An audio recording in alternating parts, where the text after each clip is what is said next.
Okay.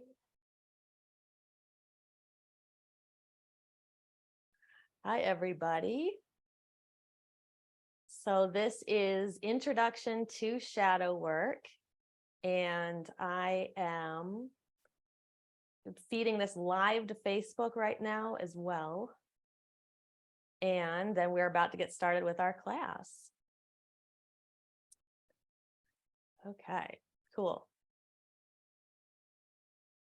Okay, so I'm going to share my screen, and there's basically two parts to this class today. So the first part, Introduction to Shadow Work, this is actually a class that I teach. I've taught only up until this point in my coven and to my membership shadow seekers. But this is actually the full-length class, and in fact, it has added things to it.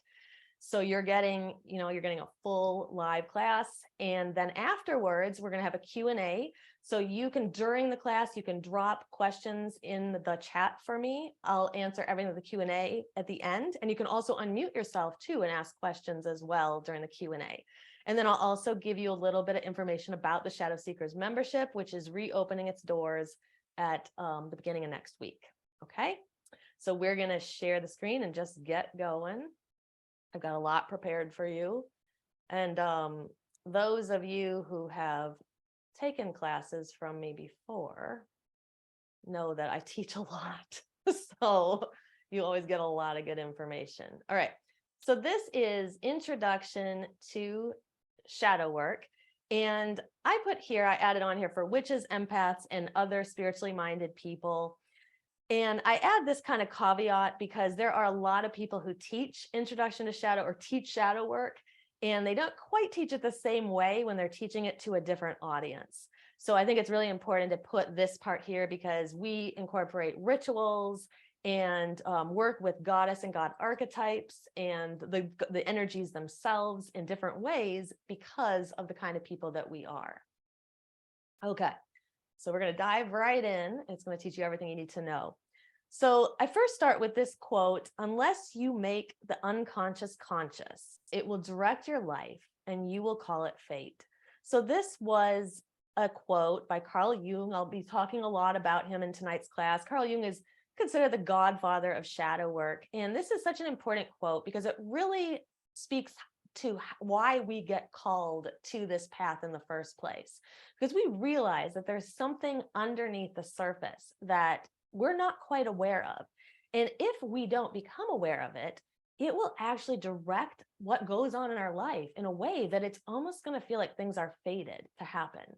And well, if those are good things happening, we probably don't mind, but most of what's going to happen when the shadow stays unconscious is not so good things.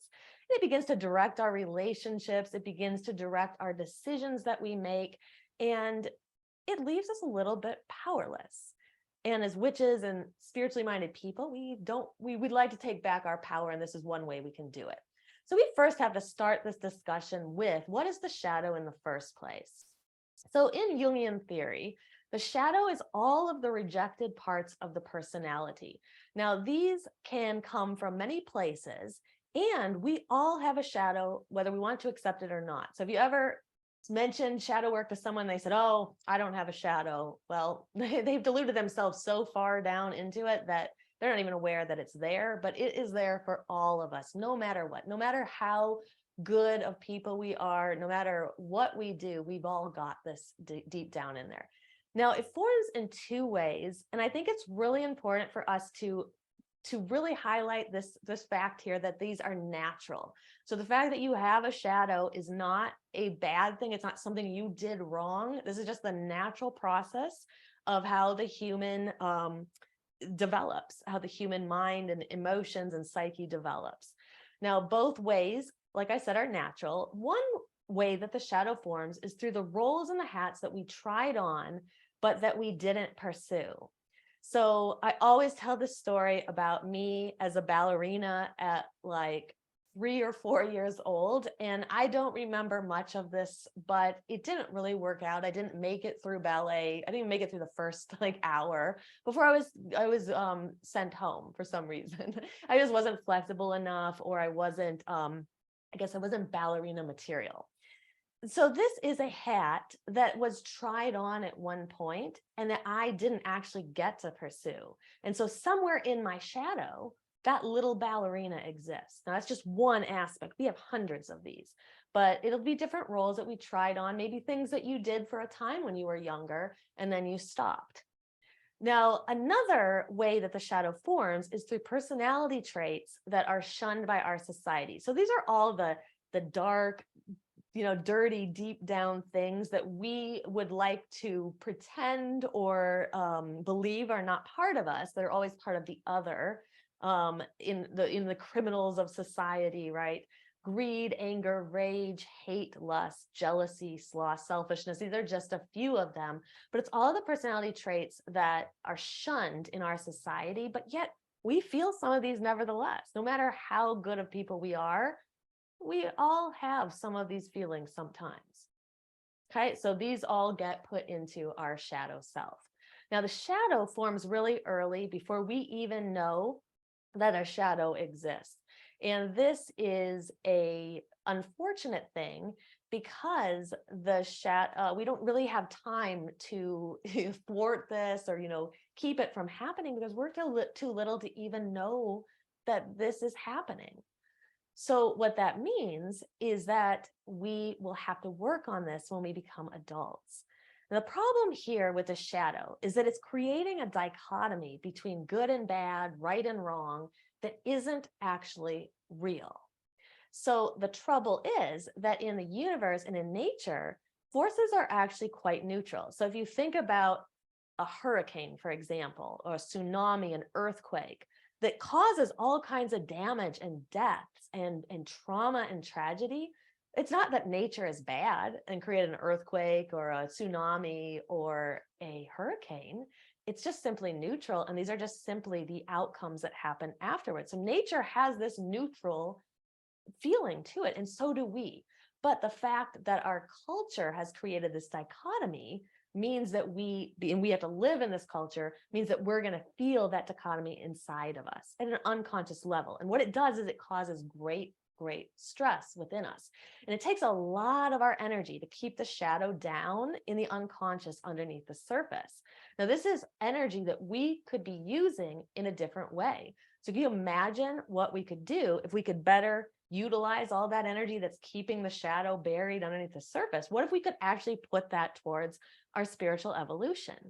And at the end of this, I'm going to talk about some of the benefits of shadow work. And you're going to see that a lot of these are spiritual, because for people like us who work with magic and work with the forces of nature, we now have all this energy that we didn't have before once we start doing our shadow work.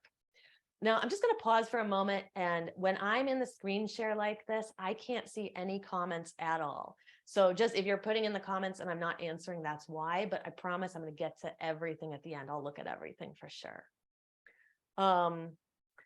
Okay. And if you need to ask me something immediately, you can always break in and unmute yourself. Okay. So like I said, shadow work is a part of Jungian individuation theory. So this is, we're getting into now, what is shadow work? How would we do it? Why would we do it? So although we are influenced by our genetics at birth, we also know that there is this nature and nurture aspect to who we become. So our environment plays a major role in shaping our psyches. And the environment around us, well, it tells us what's okay and what's not okay. So if you think back to your earliest memories, to your caregivers, to your teachers, if you were involved in the church or a religion of any kind, there was probably these do's and these don'ts that were told to you. And so what happens is that very early on, we develop a mask that in Jungian theory is called the persona. And the persona is created because it creates a likable personality that will cover all of those things that we perceive as flaws. So all those negative emotions, those negative personality traits, all those things that society says aren't good, you better keep those buried. We create the persona in order to cover those all up. And over time, now here's the most dangerous part of this, so that we all go through this over time, we begin to think that persona is actually who we are, but it's not really our true self. It's just a mask that we're wearing in order to be likable in the society. So during the individuation stage, which we will either go through or we won't, not everyone is going to go through this in this lifetime, because not everyone is here in order to spiritually and emotionally evolve. But if we do go through this individuation stage, we decide to become who we truly are. Now, for most people, this stage starts around the 40s or the 50s, but it can begin earlier or later. So I see it in a lot of actually 30-year-olds kind of starting earlier. And sometimes it will start later as well. So it's just 40s and 50s is what Jung said. But I actually have noticed, and I think that there's a shift happening in all the souls that are incarnating into the world at this time. And I start to see younger people kind of moving towards its individuation stage. So it can happen definitely earlier. But what happens for all of us when we get to this stage is we start to realize something's not right. Something isn't quite right in what I've been told or I've been taught. And then this is the beginning when it happens. And so you may begin to start exploring options about, finding meaning in life. But what we start to realize at this time is that we're not really that mask we put on. And we're not really those personality traits that we perceived that we had, either good or bad. We're not really those traits. And we're not all these patterns that we're engaging in all the time. And we aren't just some big amalgamation of all of our past experiences. We're not any of these things, and we're not who we thought we were. And in fact, what we realize is that we're something so much greater, but most of us don't quite know how to tap into that yet. Now, shadow work is part of that individuation process. So as you start to kind of wake up and start exploring what shadow work, everybody who's here, who's found me, most people have kind of found me through my posts that I've made or have found me through the Witch's Guide to Shadow Work. So most people are here because they're interested in this kind of work, or they at least are exploring. They realize something's not quite right. And what we understand at this time is that we have to finally face what's buried deep within the unconscious mind. And we've got to explore what's there. And we don't know what's down there when we start to feel this way, but we know that something's there. And what we also might begin to notice is that we engage in these certain patterns out there in the world, but we're not really sure why. So I'll hear people say, a very classic one, like I'm attracting the wrong partners, like patterns over and over and over again, or I'm accepting the wrong jobs, or I'm not communicating well with my children or with my spouse or with my partner or my mother or my father. But we start to realize that there's these patterns that are going on in our lives and we're not really sure exactly what's causing them. And the trouble is that, think back to that quote that Jung said, if we don't make this conscious, it's going to control us and we're going to think it's fate. It continues to control us until we dig down and we find the root of all of these patterns. Now, during shadow work, that's what we're doing. We're taking the mask off. We're getting down dark into that deep stuff, and we're really going to face it, and we're going to see what's there.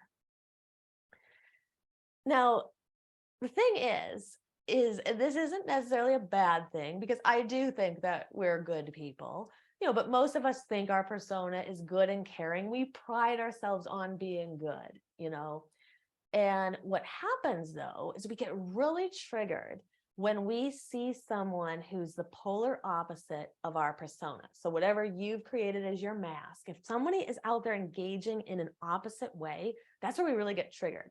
At the end, I'm actually going to share with you a couple of experiences of my own triggers and how I've begun working through those, and you'll get an idea of how this all works too at the end.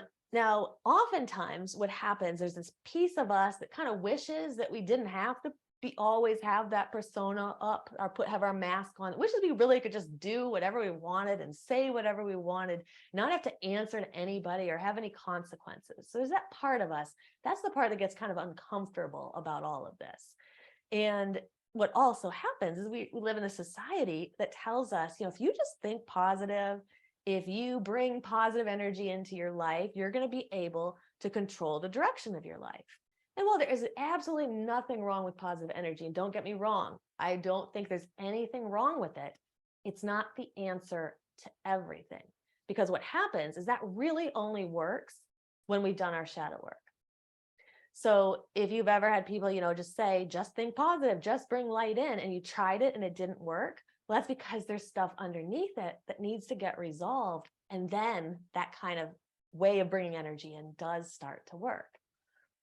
So we can't just wish the shadow away. We can't just be positive and just be like, all my negative qualities are gone. It doesn't work that way. And what also happens in our society is we think that we could just heal. Like if we could just get rid of all the negative people around us who suck out our energy, if we could just find the right partner, if we could just find the right friends, or, just our parents could change, or these people could change. If we could set better boundaries with the people around us, or the ones who overstep our current ones, maybe then we would heal.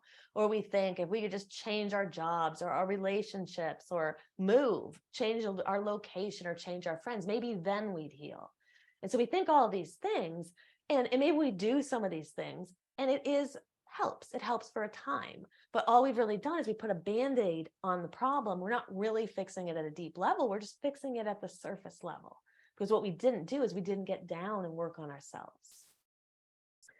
So you probably heard me say this if you've been following me. Our triggers are our biggest teachers, because when we watch what goes on in the world out there, the others outside of us, that gives us the clues as to what we are ready to fix in ourselves. So when we're triggered, it's actually a gift from the universe. It's actually the universe is telling us that we're ready to see this and we're ready to work through this part. And so it's kind of a mind shift. You can kind of think about it. Sometimes with like triggers, they are problematic. We don't like them, right? But if we can look at them instead as a gift, something that the universe is allowing us to work on to up level, it really begins to shift our perspective.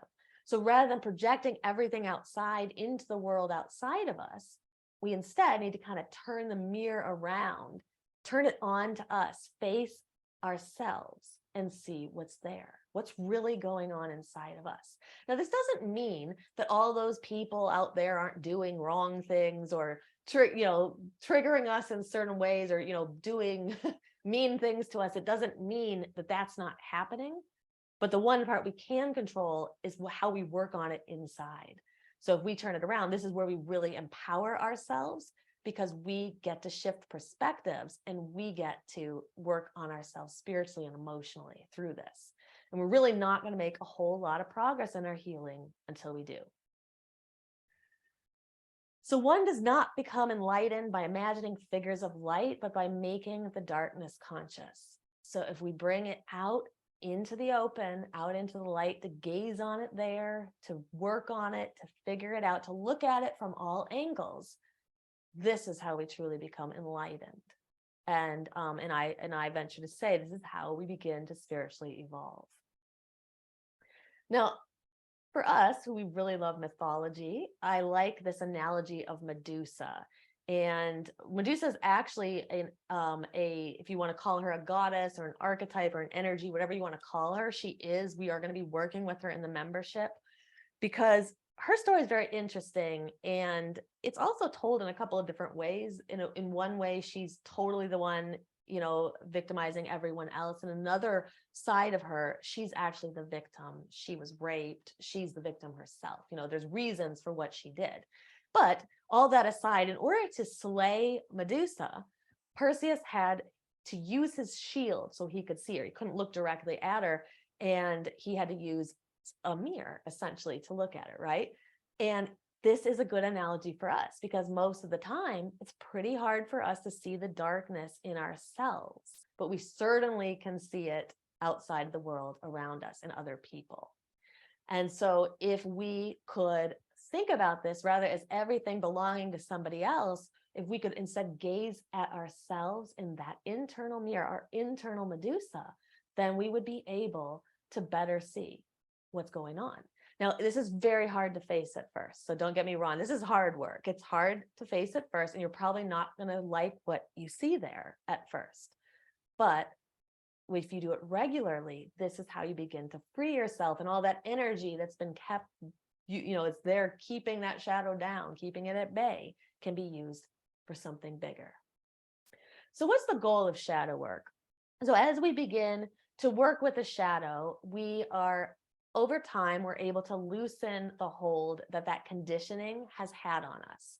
And we start to realize that we've got a lot more freedom than we thought we did. We're not actually victims of circumstance if we are able to shift our ideas about it and use it for our own self-healing.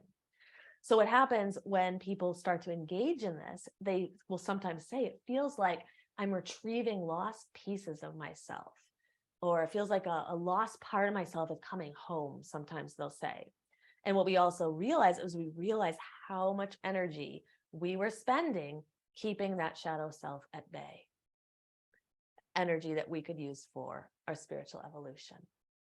So I'm going to segue now into energy and shadow work. So this membership that I have created is a shadow work and an energy work membership. And I think this is the really most important part here. And it's actually what sets the way I teach shadow work apart from a lot of people. So like I said, being a witch, being, a very spiritual person, obviously I'm going to teach this in a different way, but I'm also a yoga teacher and meditation teacher and a breathwork teacher. And so I really think this energy part is so important for us.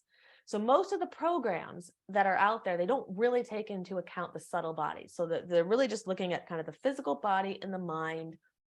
Maybe they'll say there's 3 parts, there's a spirit too. But as witches, we know that we have a lot more bodies than just our physical, our mental, and our spiritual body.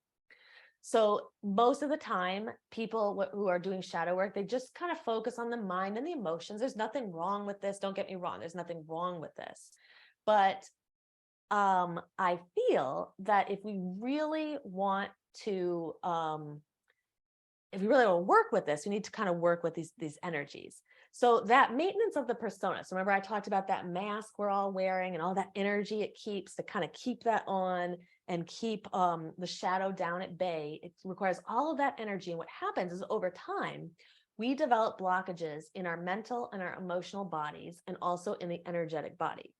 And in another couple slides, I'm actually going to go through all these bodies in turn so you can see what they all are. And now there are also other places that we can get energetic blockages. We can get them from trauma. We can get them, past events. They can come from past life events as well. They can come from karma, just being in situations that we're not happy in. So we have a lot going on in this world that is pretty messed up if you listen to the news at all. And there's just so many places that can create these blockages in our different bodies.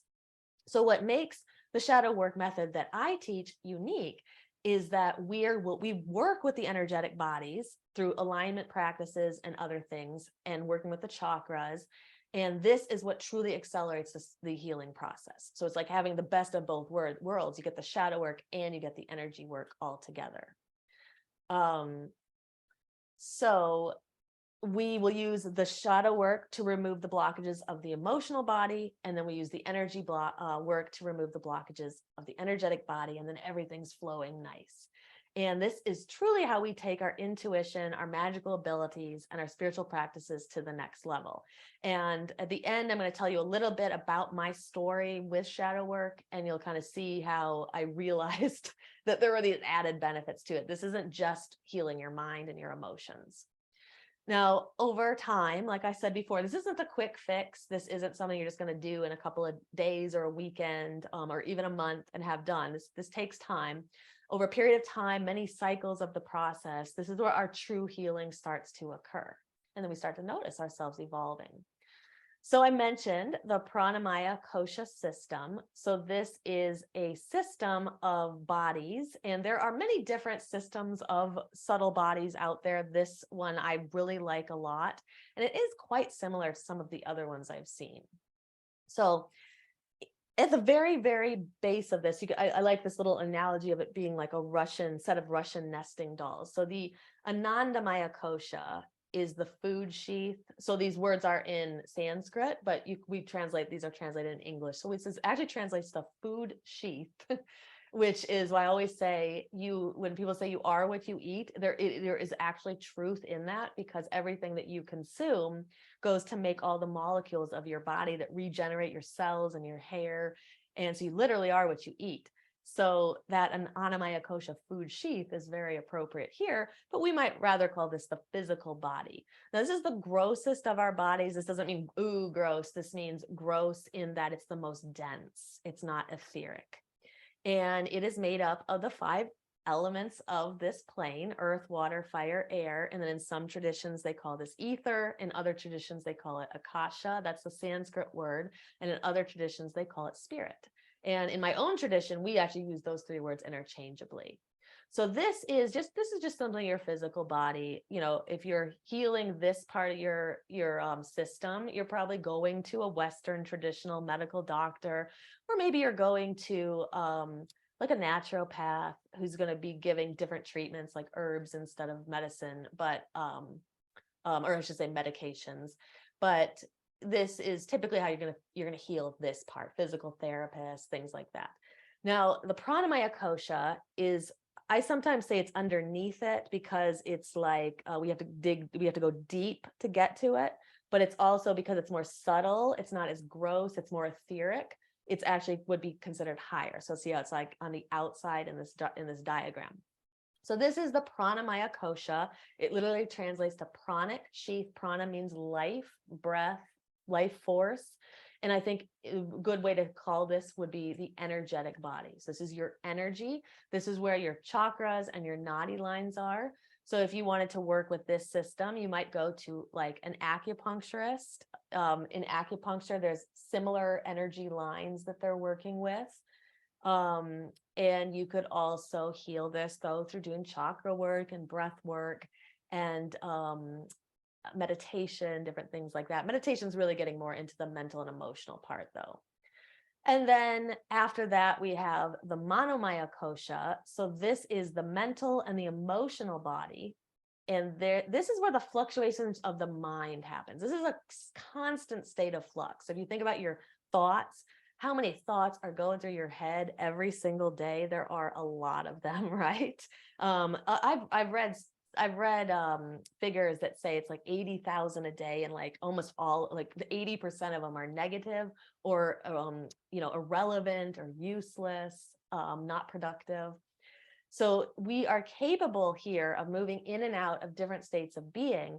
And here's where shadow work takes place. So this is one level where our shadow work is taking place, is in our mind and in our emotions.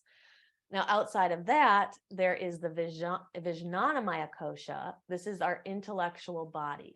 Now, this is where our intuition is. And as we start to get into this layer, up into this way more etheric layer, this is really the portal between the thinking mind and a pure awareness. Now, shadow work also takes place here, because this is where we can start to have access to the higher self.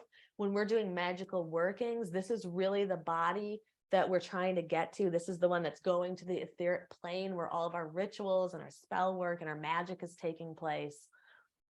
And then after that, we have the Anandamaya kosha. Anandamaya means bliss. So this is our spiritual body. This is the union with the divine. Some might say this is the soul. This is really how we're connecting to that the higher self. This is the higher self, our true self. This is our essence. But the thing is that most of us are all the way down in the Annamaya kosha most of the time. And then maybe we work with the Pranamaya kosha, but it does take some work to get into these more etheric layers. And that's what we're aiming to do with all of our energy work. And that's what I'm going to talk about next. So this is really how the practices work. So there are 2 types of practices that we can do when we are working with shadow work. And I call these priming versus prompting. So I'll get to that in a second. So like I said, with the pranamaya kosha, we are able to, drop through the physical body into the energetic body. And then from there, we get to go into the emotional, mental bodies where the shadow work takes place. Now, priming, I call this priming the pump. This is activating exercises that are designed to move large amounts of energy through the body. So they can move it from like one place to another. So you might move it from your root chakra all the way up to your crown, or maybe from the root to the heart. Or you could actually move it from, not from outside of you into you, or from inside of you out to you. But these are outside of you. But these are all what they all have in common is that we're moving large amounts of energy very quickly through the body. Now, typically, priming activities are done from new moon to full moon during the waxing stage. And the reason for this is that if you follow the cycles of the seasons, you'll notice that there is a difference between them. It's undeniable to me that there's a different energy in the waxing half and in the waning half. And if we're really working with that energy, we notice that that waxing half is very activating. So we're doing very activating things during that time, and we're breaking up the blockages in the body and getting rid of that stuck and stagnant energy that was otherwise hindering the flow of our natural energy. And now we have so much more energy when we do this. And when we break up these blockages, what we're going to notice over time is the magic that we do is much more effective, because now we have healthy, unhampered energy behind it. So before, if we had a big old blockage in the throat or in the heart or in the solar plexus, or, I believe that everybody has stuck and stagnant energy in their body just from the modern lifestyle. But if we start to work with it and move it, then we're much more unhampered. Now, examples of this, and I will get into them in a little more detail. And these are all the things that many of these things we do in the membership, but we can do activating breath work. We can do Kundalini energy exercises. So this is typically like movements that we do that are really crazy because they move energy so quickly, and you just feel like a lightness in that part of the body once we get rid of that energy. But you can also do other things, like anything that is making you move, especially in a repetitive pattern, works really well here. So like hiking, dancing, walking too, just walk at a nice pace. Intuitive movement is really good. Just like tuning into your intuition, just seeing the way that your body wants to move. All of this, I would consider priming the pump, priming activities that will get that energy moving and get your blockages, you get yourself unstuck. Now, prompting is a bit different. So when we prompt, we're actually trying to prompt a shadow work session. So we're no longer in the energetic body. We're now up in that mental body, in that intellectual, emotional bodies. And these activities are typically done from full moon to new moon during the waning half of the cycle, because that waning half of the cycle draws us deeper inward, pulls us inside. And it facilitates this type of work much better. Now, this doesn't mean that you can't do these activities during the waxing moon. It's just they're more facilitated with the energy if you do them, in the waning half. Now, these practices will allow you to go deeper into yourself. And for this reason, when you do them, it's not unusual to have a shadow work session follow the activities. And I'm going to, after I talk about these activities, I'm going to talk about what a shadow work session would look like. Examples here would be active imagination, shadow journaling, yin yoga, and yoga nidra. These are just a few, and I'm going to tell you what all of these are in just a little bit. We'll go into a little bit more detail. So if you do the priming and the prompting exercises over the course of several cycles, what you're going to notice is your shadow work sessions come more often and they have greater value. And we start to break through all of that stuff that's underneath the surface. So what does a shadow work session look like? Now, this is the tough part to talk about because it is such an experiential thing. It's really hard for me to explain. I can tell you what mine look like, but it's going to be different for you. So they feel different for everybody when they're in them. Usually what happens during a session is that you process things in a different way, or you begin to experience an issue in your life in a different way. And a lot of people say it's like an aha moment, like a light bulb goes off and you're like, oh my gosh, I understand that pattern. I understand this relationship. I understand why things are the way they are. And you might receive sudden insight. Sometimes people feel like it's like a big download of information that all of a sudden they're very, very aware of what something means. Afterwards, you may feel like a great amount of work has been done, but it might have only been a few minutes.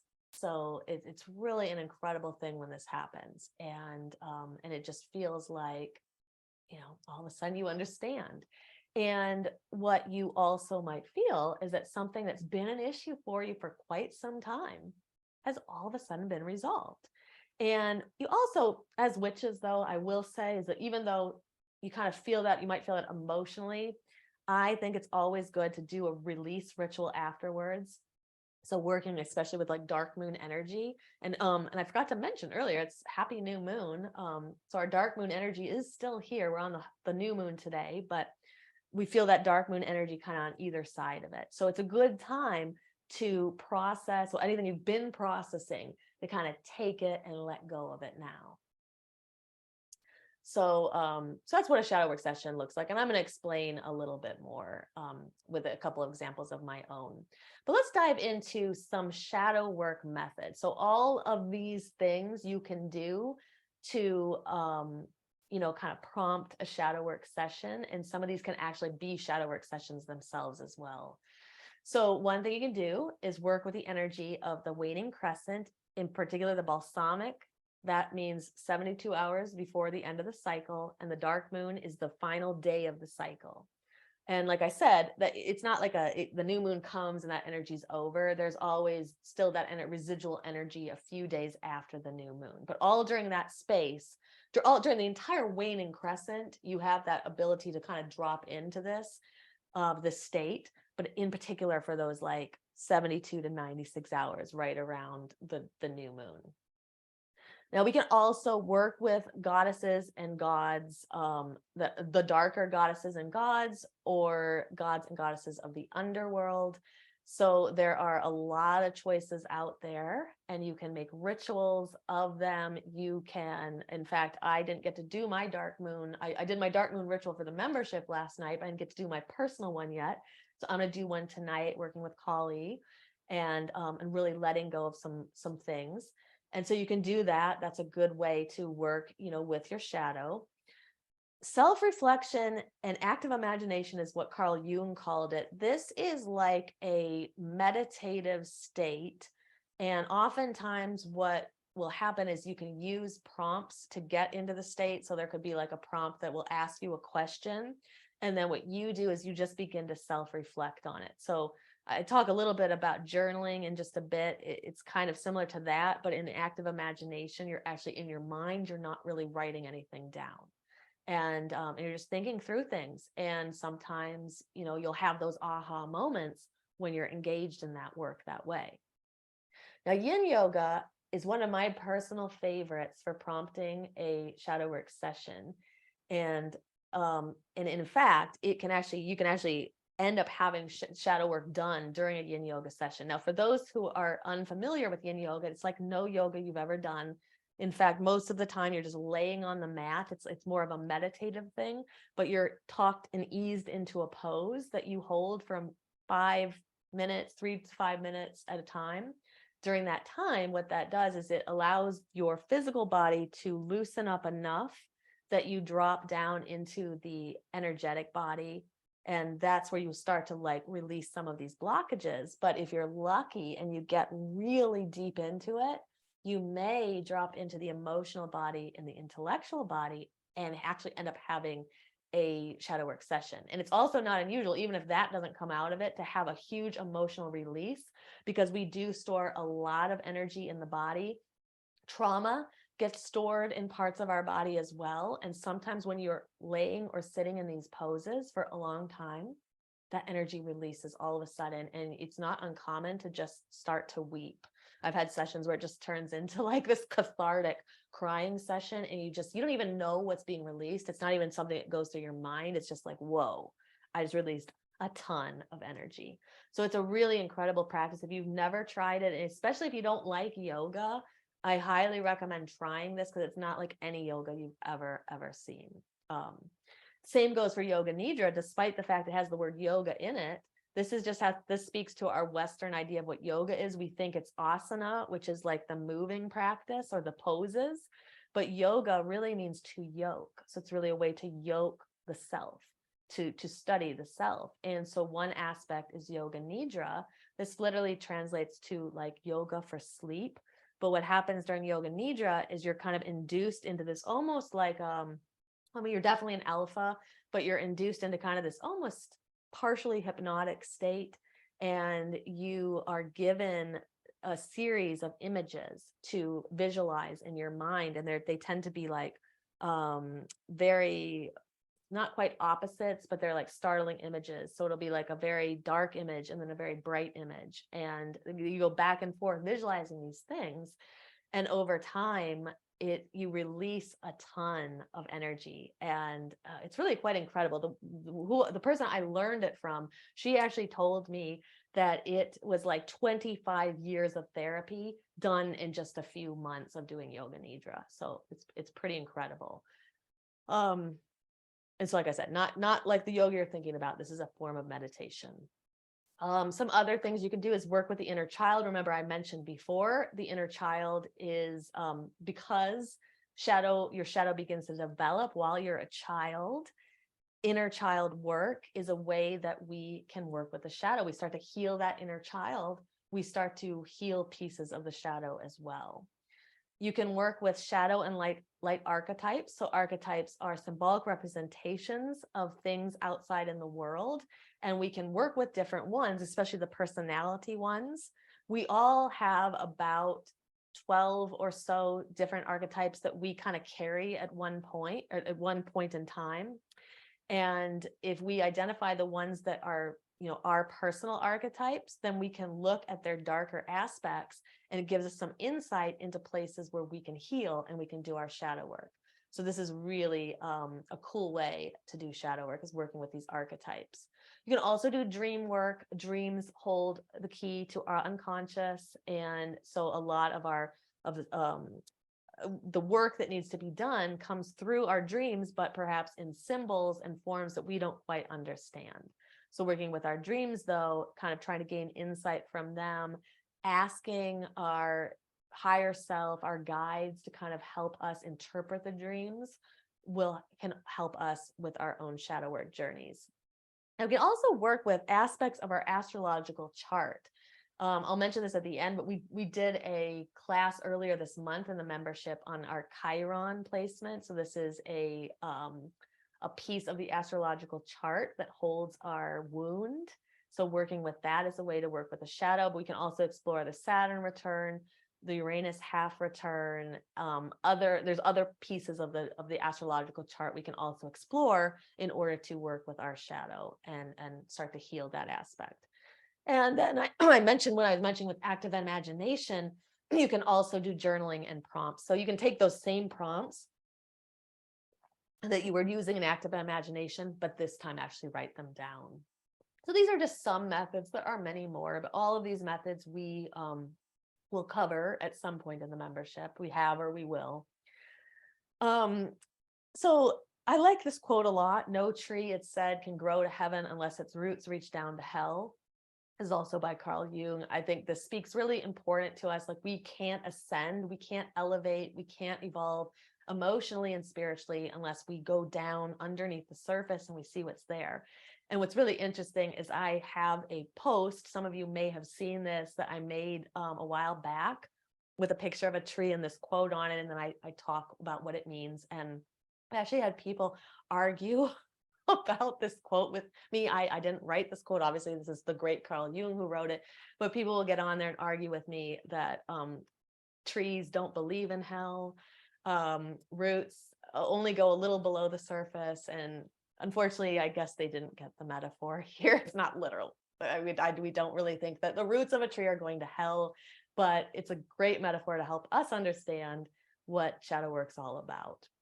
So benefits of our shadow work, this is my favorite part, is talking about all the good things that can come from this. So we can recover from trauma through our shadow work. We will feel less alone too. We begin to develop a deeper trust in our intuition. This was a big byproduct for me. When I started doing my shadow work, I didn't do it to deepen my intuition. It just happened when all of that energy of keeping the shadow at bay was taken away. It will enhance our magical abilities. Again, once we have more energy for all these things, it can make us feel more whole for sure. Because as you start to recover those, forgotten and broken pieces of you, you begin to feel more at peace. You'll feel more wholeness. You maximize your powers of self-healing and therefore healing others. So if you're a healer, you might be on your own self-healing journey, but if you're also a healer of others, it enhances your own healing abilities. It allows you to integrate all aspects of yourself. That goes along with the wholeness piece, healing our emotional wounds, helps us understand our motivations. So we're no longer beholden by the shadow and having it control us in any way. It can help us improve our relationships with others. And what's also really neat about shadow work is that you begin to heal. It's not necessarily that you're expecting others around you to heal, but because you're so different now, they really can't engage with you the same way. And so sometimes it'll be like a side effect of it. It kind of makes other people think, well, maybe I should work. Maybe they don't think I should work on shadow work. They may not even know that you're doing it, but it's an inspiration to them. As they see you change, they begin, some of them begin to want to change as well. But what's really important is, in general, even if people don't change around you, you're just less affected by their negativity and their energy. And up-leveling your spiritual practice. That's what a lot of us are here for, and alchemizing the spirit. It truly is a spiritual evolution when you go through this kind of work.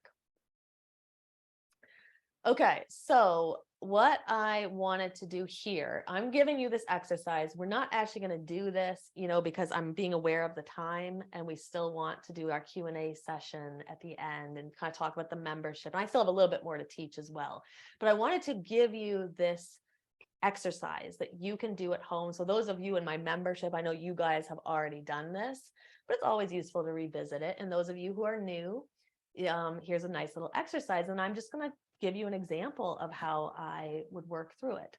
So you want to think about 5 people who still annoy you, irritate you, or who have in the past, or they still annoy, irritate, or anger you. Because remember what I said before, our triggers are our greatest teachers. So this is a really great place to start. It's probably one of the most classical prompts that we have for shadow work, which is why we always start here. Now, these people can be people you know. I'm going to give you an example of my own that is a person I know, and I'm going to give you an example of people that I did not know that I'm going to use this for my own shadow work.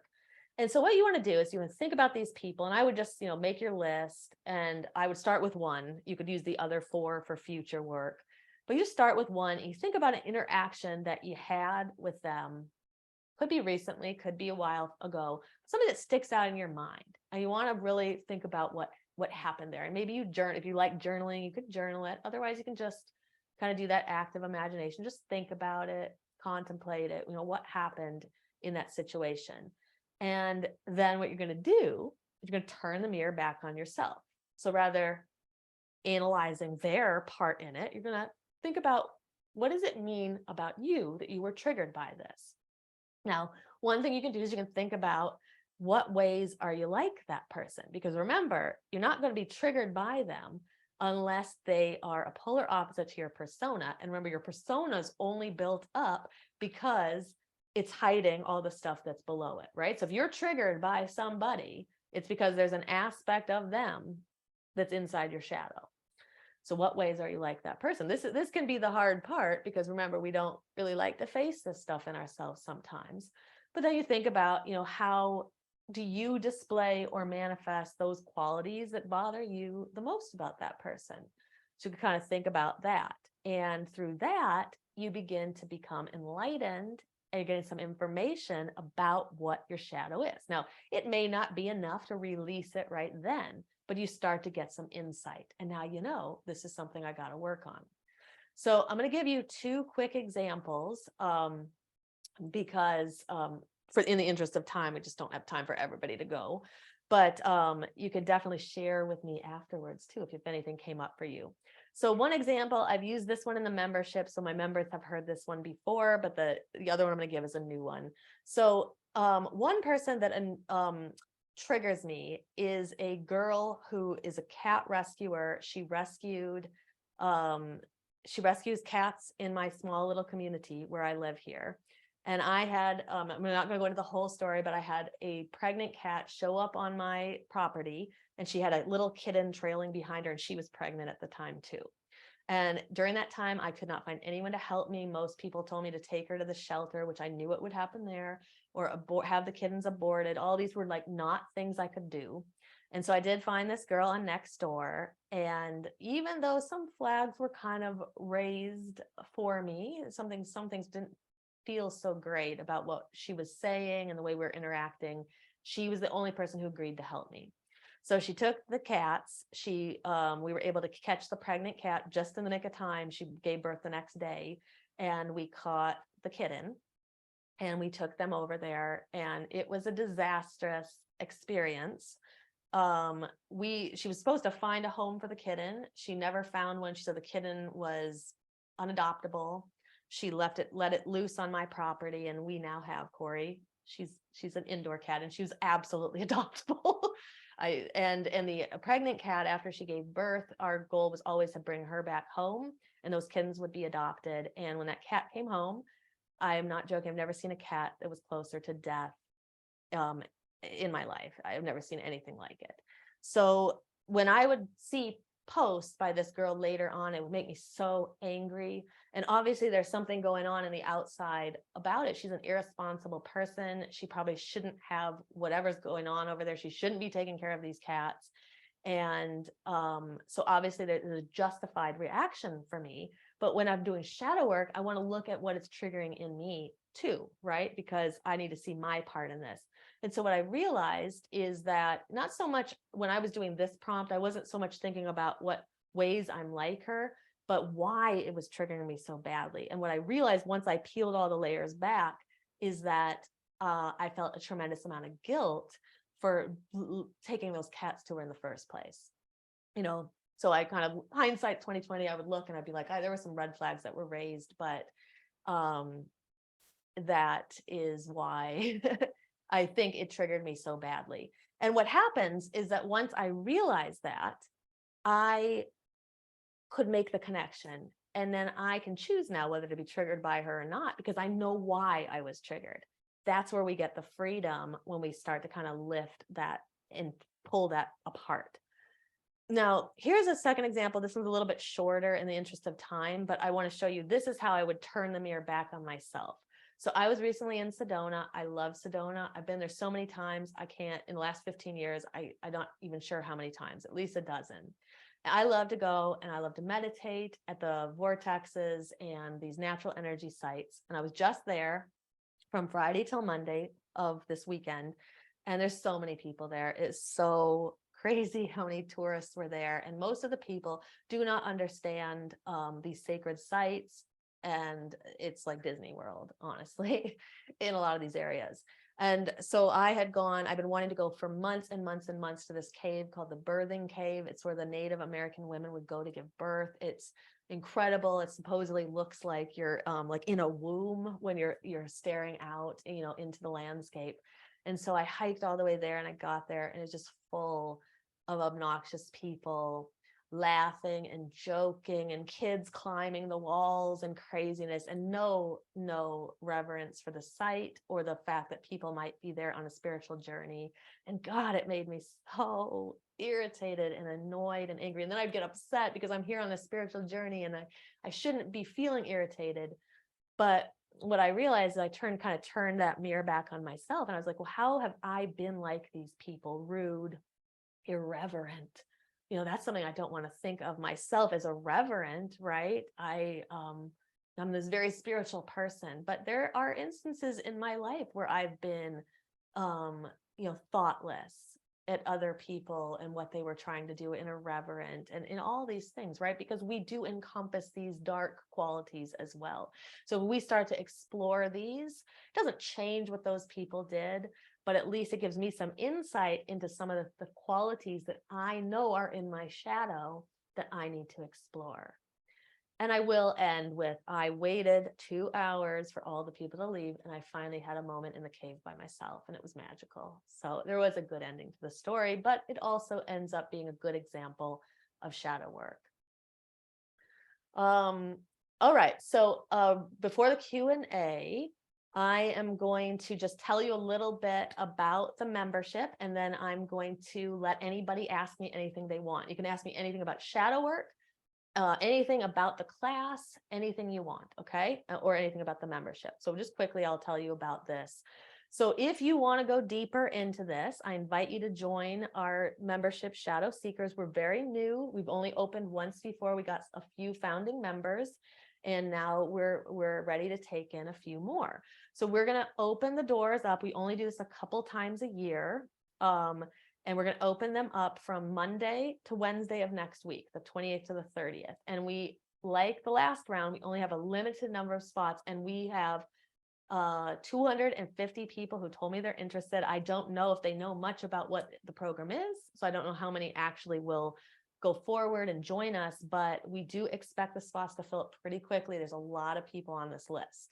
So if you're not on my waiting list, I encourage you to get on it. If you haven't already told me you're interested and you're watching this and you want to be part of it, let me know, because those people on that list are going to get offered the spots first. And when the spots are gone, they're unfortunately gone. We are probably going to open up in the spring though again. So here's what happens in the membership. So every month we have a live workshop on Zoom, but there's always replays of anything. So one concern people sometimes have is like, I can't come to the lives. We get replays right away, and there's access to those, not forever, but at least for like 6 to 9 months. We'll keep access to those. Otherwise, we're just going to get too much content building up in the membership will become overwhelming, and we'll redo some of the workshops as well. But at least there's a long period of access to all the replays. So past workshops this was the very first workshop we did, Intro to Shadow Work. And then we have a workshop in there, Soul Theory, Pagans and the Afterlife. That shouldn't have an apostrophe on it. There's another one we just did recently, Chiron, the Wounded Healer, discovering the wound in your astrological chart. So we can see we do a lot of different workshops, and all members get access to all these replays. And then each month we have either a dark moon or a full moon ritual. So far, we've only done dark moons, but we've done a ritual with Kali, which is burning away negative energy and emotions. In October, we worked with Anana, descending into the underworld to face the shadow. And then just last night, this was an awesome ritual we did with Odin, and we explored the energy of the hanged man and what it means to be the hanged man during your shadow working journey.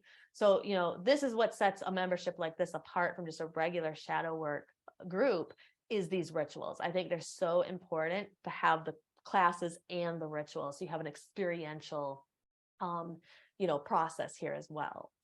Now, we also have a third monthly Zoom call. This we call office hours. Here you get a chance to get some help, extra help from me with what you're working on.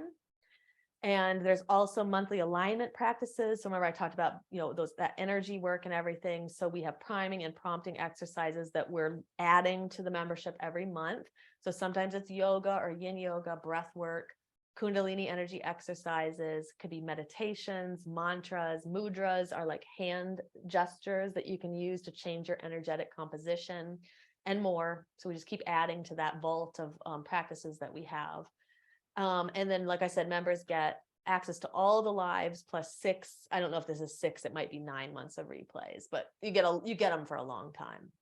And then we're constantly adding new material. So coming up in this month, so anybody who joins or who's already in it and who joins will get all this coming up, is on December 4th, we have a workshop, Transforming Negative Self-Talk into a Personal Power Mantra. This one's a pretty cool one. Dives deep into like limiting thoughts and beliefs and just transforms all of that. And then we're doing a ritual with Ariadne, which is unraveling our own untruths. And then we'll have an alignment practice next month, which is Kundalini energy exercises, dislodge stuck energy. This is a fun one. So it's quick exercises, just move tremendous amounts of energy and get rid of some of your blockages. And of course, we'll have our office hours. Office hours are like a space where people just come and they can hang out and chat. We like spend half of it just kind of chatting on what, about what's going on. And then I always teach a little something too. I think we're doing something about archetypes. We're continuing an exercise we started last month. And then here's future stuff coming in 2023. These are just some of my ideas that we'll be working with: archetypes, light versus shadow. We're going to do some soul contract work. So this is like figuring out what your archetypes are, in this lifetime, figuring out, what went on with your own soul contract. What did you agree to when you decided to incarnate? We're going to do, looking forward to this astrology class. We're going to do one on returns: Chiron return, Saturn return, Uranus half return. And you don't have to know anything about astrology to enjoy these classes. Because I teach you how to even to cast your little chart, and then we look at these parts together. We're going to work with EFT. This is emotional freedom technique. This is a crazy thing. If you've never tried this, gets rid of a lot of emotional blockages in the body. We're going to do a yoga nidra workshop. So that's that special kind of hypnotic meditation I talked about. We're going to do some dream work, some past life regression I'm excited about. We have a class coming up, Kundalini for witches. We're going to do chakra balancing. In turn, we're going to work with all 7 chakras, each of them in turn, and do some inner child work and discovering your dosha. This is your elemental composition of the body. So there's a lot of great stuff coming up. So before I end, I just wanted to tell you a little about me. If you decide to work with anybody, this is just good advice, whether it's joining my membership and working with me or working with somebody else. Find out who the person is. It's really important that you resonate with them, that you like their personality, that you feel like you could really learn from them and be with them. And so I think it's just important, a little bit about who I am, like what are my qualifications to be here. So I have been a witch, I think we all say probably all of our lives, but I truly dedicated on Litha morning, 1997. I practiced with my roommates for a few years. I always say I had a fake coven with them for a couple of years. And I joined Boston Pagan Alliance in 2000. I was living there, going to school in Boston. And then I moved to LA in 2004 to pursue my music. And here, when I got here, I just began dabbling in a lot of stuff. There's a lot of different groups out here. I love the occult and Western mystery traditions. So I, kind of dabbled in OTO. Cor Lucius is a kind of an offshoot of OTO, which little bit less sexualized than the OTO sometimes is. Builders of the Adytum, I studied Kabbalah there. Finally, after all of that, I learned a ton. I brought all those practices in, and then I came back to Wicca. I consider myself Wiccan and a witch. I came back in 2008. I joined Coven of the Twilight Moon here in California. I got my 3rd degree in 2011, and I became a high priestess of my own coven in 2012. And then in 2015, I ended up founding my own tradition. It's called the Midnight Tradition. And I became a high priestess of Coven of Midnight's Flame. And if people are local in LA, this is an open coven, and we are beginning to take new members starting next year. So just for those who are LA people, just keep that in mind.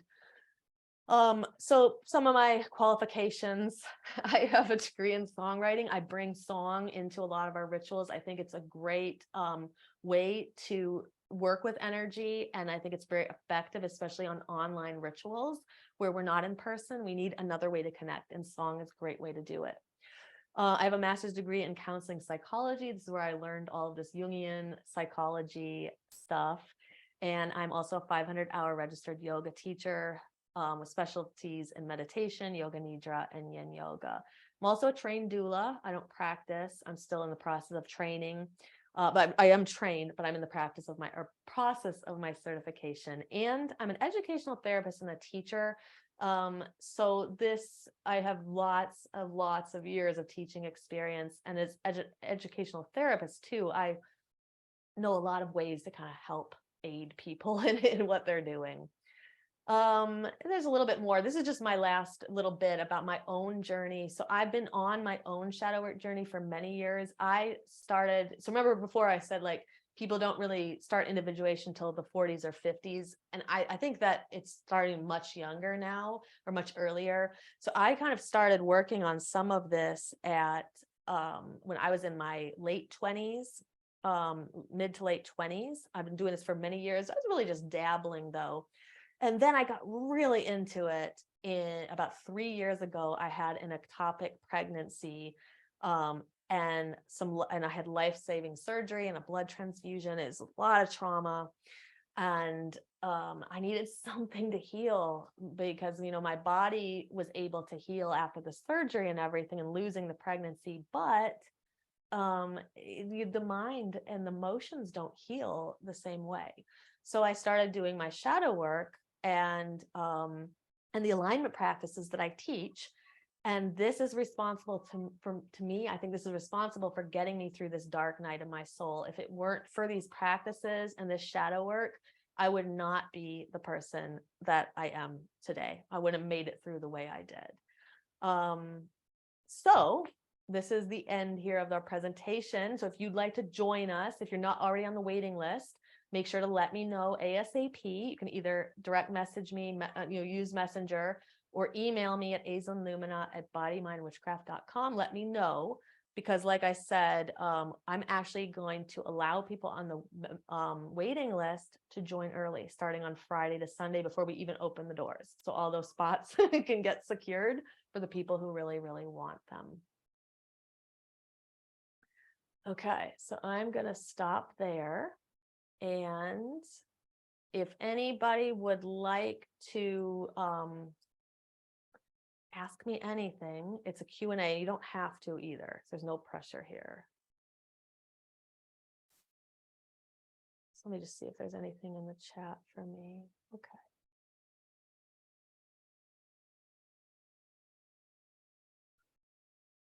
Okay, I'm going to sign on. I'm going to stop the recording for now, okay? And